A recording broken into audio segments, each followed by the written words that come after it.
Properties of multiplication. त्याच्यामध्ये complex नंबरमधील मल्टिप्लिकेशनच्या properties एक पाहिली आपण. तर सेकंड प्रॉपर्टी पाहू.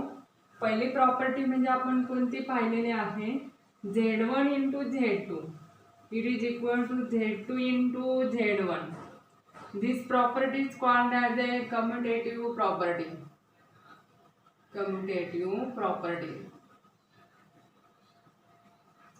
Then second property आहे associative property, that is Z1 into Z2 into Z3.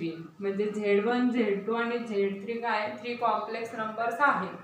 तर मग Z1 into Z2 into Z3 it is equal to Z1 into in bracket Z2 into Z3. This property is called as a associative property.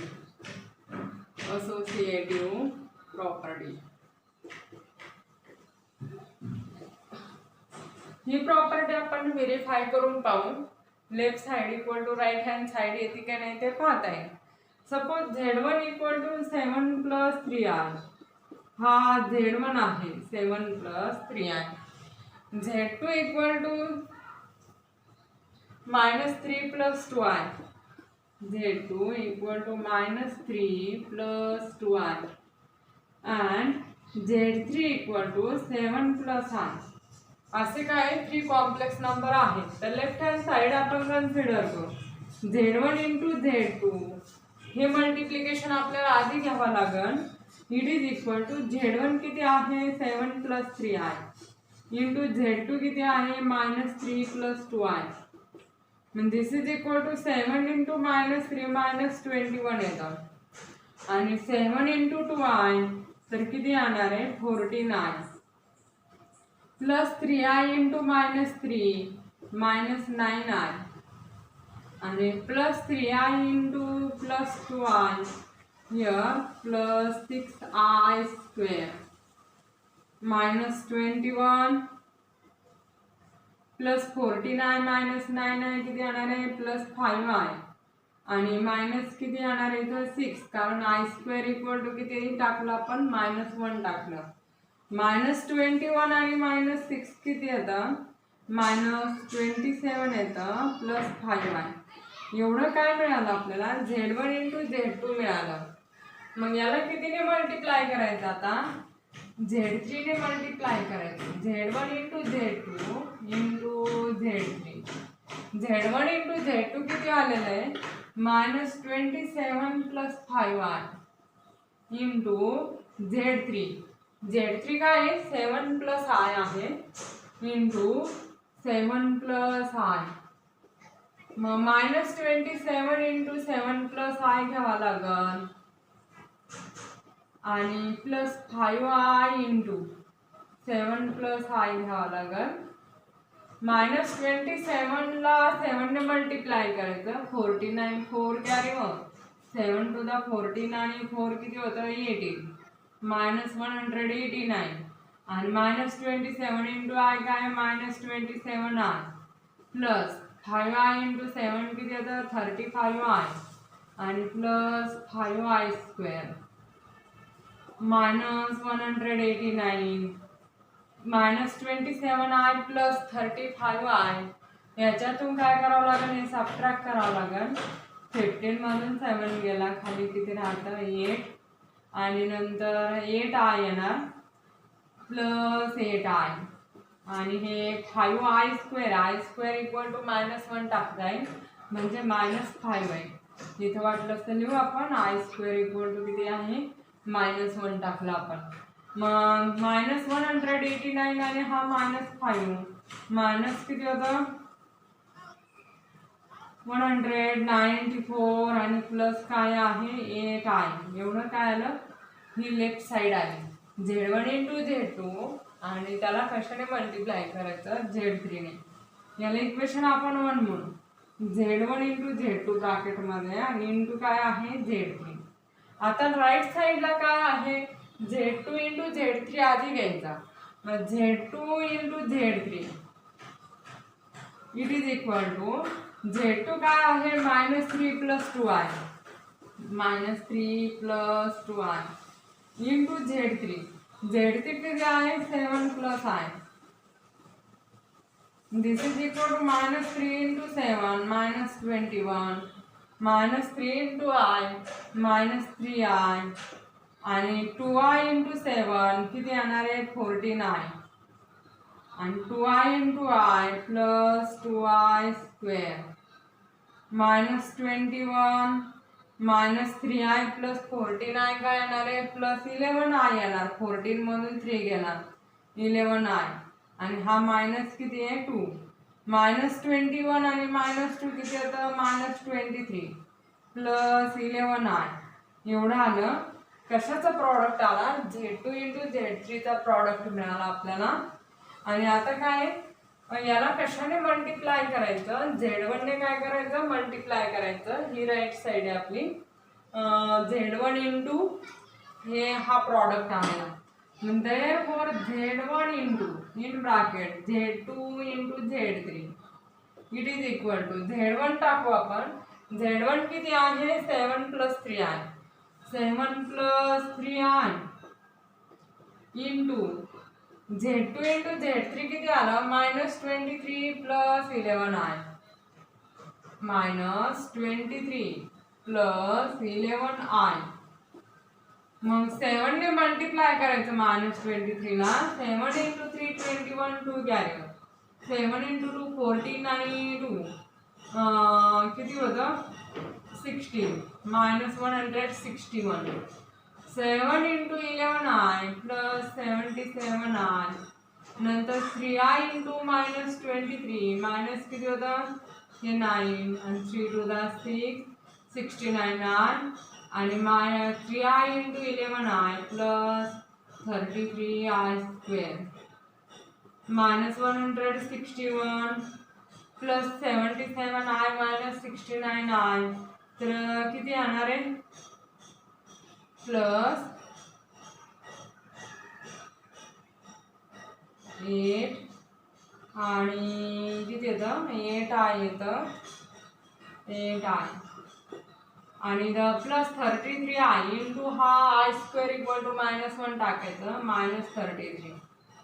This is equal to आता -33 आणि -161 add करायचं तर किती येणार आहे हे 3 आणि 1 4 9 आणि हा 1 -194 आणि प्लस किती 8i याला सेकंड म्हणू.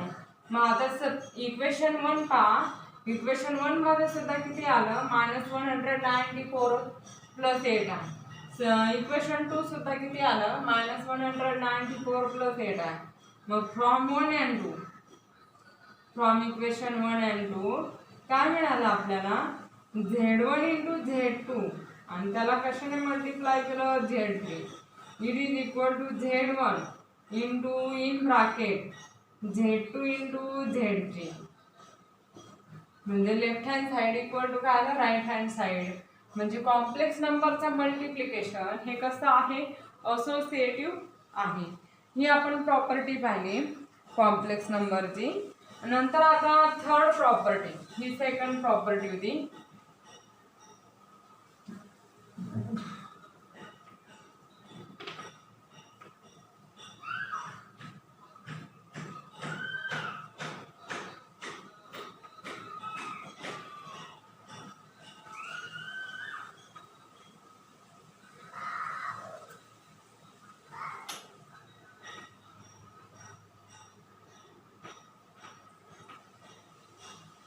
थर्ड प्रॉपर्टी पाहू आता. थर्ड प्रॉपर्टी आहे कोणत्याही कॉम्प्लेक्स नंबरला 1 ने मल्टिप्लाय केलं म्हणजेच मग आपण कसं लिहू शकतो Z1 into 1 it is equal to काय 1 into Z1 आणि इट इज इक्वल टू काय मिळणार आपल्याला Z1च मिळणार. ह्या प्रॉपर्टीला काय म्हणतात ते आयडेंटिटी प्रॉपर्टी. आयडेंटिटी प्रॉपर्टी म्हणजे कॉम्प्लेक्स नंबरचं काय मल्टिप्लिकेशन इज काय ओबे द आयडेंटिटी प्रॉपर्टी. नंतरचा आता 4 नंबरची प्रॉपर्टी. 4 नंबरची प्रॉपर्टी काय आहे कॉन्जुगेट ऑफ मल्टिप्लिकेशन. मल्टिप्लिकेशनचं conjugate it is equal to काय आहे Z1चं कॉन्जुगेट इंटू Z2चं कॉन्जुगेट. हे आहे आपल्याला काय करावं लागेल, हे व्हेरीफाय करून पाहावं लागेल. सपोज Z1 इक्वल टू काय आहे 7+3i आहे Z1 आणि Z2 इक्वल टू काय आहे 2 प्लस किती आहे 2 प्लस 5 आहे. हे दोन्ही कॉम्प्लेक्स नंबर आहेत. तर आपल्याला ह्या दोघांचा अगोदर लेफ्ट साइडला दोघांचं मल्टिप्लिकेशन घ्यायचं आणि नंतर त्याचा कॉन्जुगेट घ्यायचा.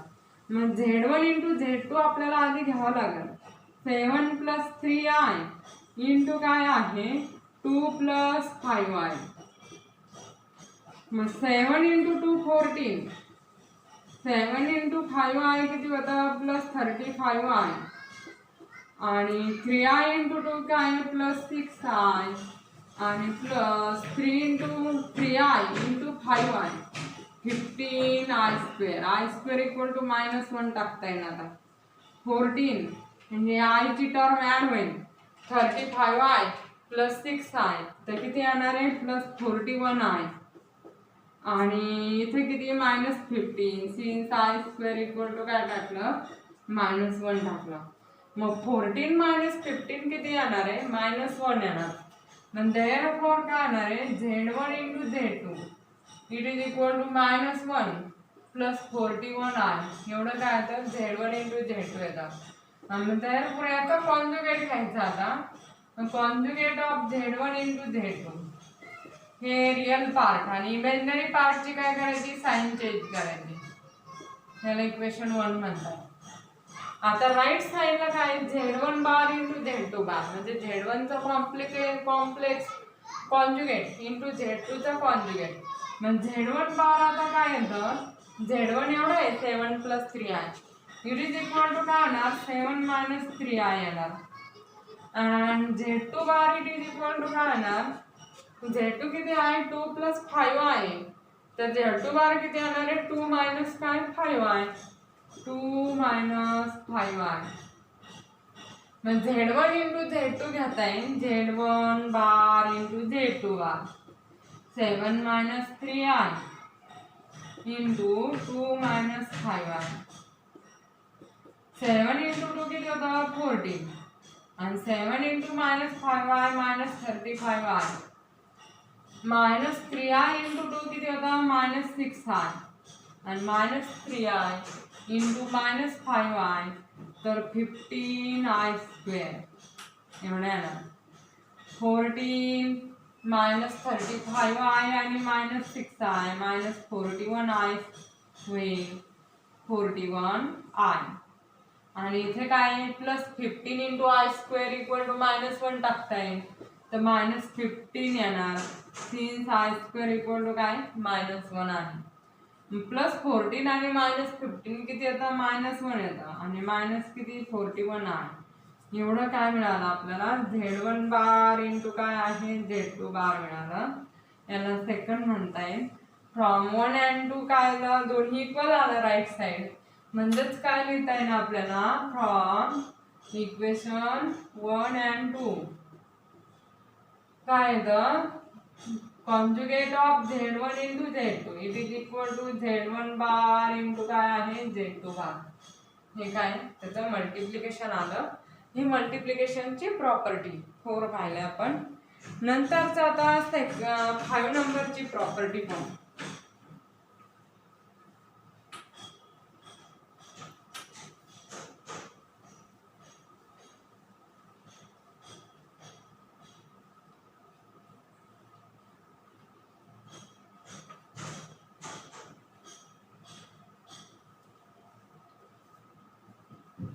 फाइव नंबरचा Z equal to A plus IB. Z equal to A plus IB हे Z आहे. Then Z into Z bar Z into Z bar म्हणजे Z इंटू Z चा conjugate it is equal to काय आहे A² plus B². A² plus B². मग आपण verify करू. Z equal to काय दिलेला आहे आपल्याला A प्लस IB दिलेला आहे आणि Z बार इक्वल टू काय आहे A मायनस काय होणार IB. इमॅजिनरी पार्टची काय होणार आहे साइन चेंज होईल मग therefore z into z bar it is equal to a plus ib into काय आहे a मायनस काय आहे ib. मग मल्टिप्लिकेशन घेऊ आपण a into a square a into minus ib minus abi आणि ib into a plus abi ib into minus ib minus काय होणार आहे बी स्क्वेअर इंटू काय येणार आहे आय स्क्वेअर येणार. मग प्लस मायनस एबी आय आणि प्लस एबी आय कॅन्सल होतं. It is equal to a square. इथे आय स्क्वेअरची व्हॅल्यू -1 टाकली. मायनस इंटू मायनस काय होतं प्लस म्हणजे ए स्क्वेअर प्लस काय आलं बी स्क्वेअर आलं. C i square equal to काय -1 टाकलं म्हणजे 5 नंबरची प्रॉपर्टी आपण काय केली व्हेरीफाय केली. हे काय आहे प्रॉपर्टीज ऑफ मल्टिप्लिकेशन आहे. आणि आता पॉवर ऑफ हे आहे आयचा पॉवर आपल्याला फाइंड आउट करायचा.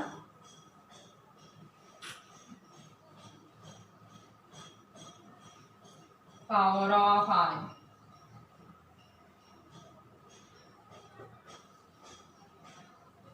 आयची व्हॅल्यू म्हणजे काय √-1 इक्वल टू काय टाकलेलं आहे आय टाकलेलं आहे √-1 इक्वल टू आय. मग याचं स्क्वेअरिंग केलं आपण तर काय मिळणार आपल्याला -1 इक्वल टू काय आय स्क्वेअर म्हणजे आय स्क्वेअर इक्वल टू काय मिळतं -1. आणि आता पुढचं काय घेता येईल आय क्यूब घेऊ आपण. I cube it is equal to काय लिहिता येईल आय स्क्वेअर इंटू काय लिहिता येईल आय लिहिता येईल.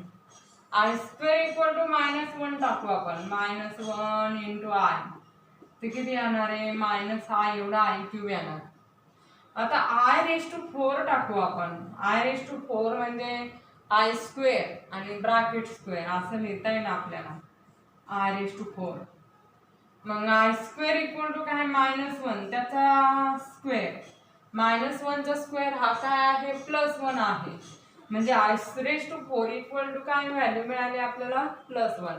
आय क्यूब इक्वल टू किती मिळालं -i i square equal to किती आहे -1 हे व्हॅल्यू मिळाले आपल्याला. मग कोणताही जर पॉवर असेल कोणताही इंडेक्स असेल तो काय करायचा 4च्या मल्टिपलच्या फॉर्ममध्ये लिहायचा. 4चं मल्टिपल समजा आता n हा त्याचा इंडेक्स आहे आयचा मग n इक्वल टू काय लिहिता येईल 4m + r असं आपण पुट करू. 4m म्हणजे 4 टाइम m राहणार n इक्वल टू आणि काय राहिलेलं शिल्लक म्हणजे दिलेल्या इंडेक्सला 4 ने डिवाइड करायचं काय व्हॅल्यू येणार ती एवढी येणार आणि राहिलेला रिमाइंडर शिल्लक राहिलेला. मग फॉर एक्झाम्पल आपण जर कन्सिडर केलं i⁻⁴ जर समजा आता 4m लिहिले nचा power i⁻n equal to i⁻4m + r असं लिहिता येईल आपल्याला. मग आपण सेपरेट लिहू शकतो i⁻4m आणि प्लस काय येणार आहे i⁻r असं लिहिता येईल r⁻4m किती आहे इथे इंटू लिहावं लागेल इंटू i⁻4m किती आहे 1 आहे मग 1 इंटू काय येणार i⁻r म्हणजे i⁻r एवढं सिम्प्लिफिकेशन होईल.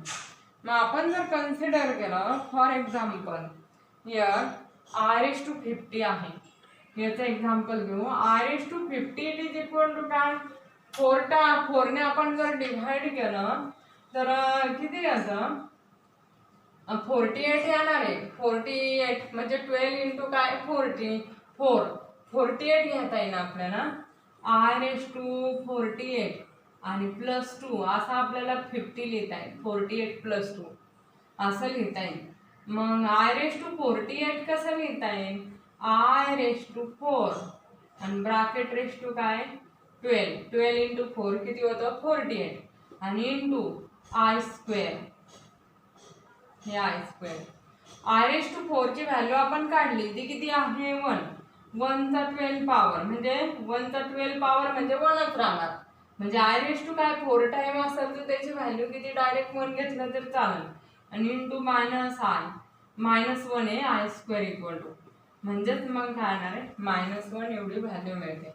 म्हणजे जास्त जर पॉवर असेल तर ते 4च्या मल्टिप्लिकेशनच्या फॉर्ममध्ये लिहायचं म्हणजे कशाचं 4m प्लस r त्याचा काय रिमाइंडर 4ने जर डिवाइड केलं त्या पॉवरला तर r हा काय राहणार आहे रिमाइंडर राहणार. ह्या फॉर्ममध्ये एक्सप्रेस करायचं म्हणजे कोशंट इंटू डिव्हिजर प्लस काय रिमाइंडर ह्या फॉर्ममध्ये आपण एक्सप्रेस करायचं. मग 4 टाइम mचं पॉवर किती होणार आहे 1 आणि 1 इंटू काय आय स्क्वेअर म्हणजे ते काय -1 व्हॅल्यू आहे. r⁻50 ची व्हॅल्यू किती आहे -1 आहे. हे आपण एक्झाम्पल पाहिलं. आणखीन एक्झाम्पल आपण पाहू नेक्स्ट लेक्चरमध्ये.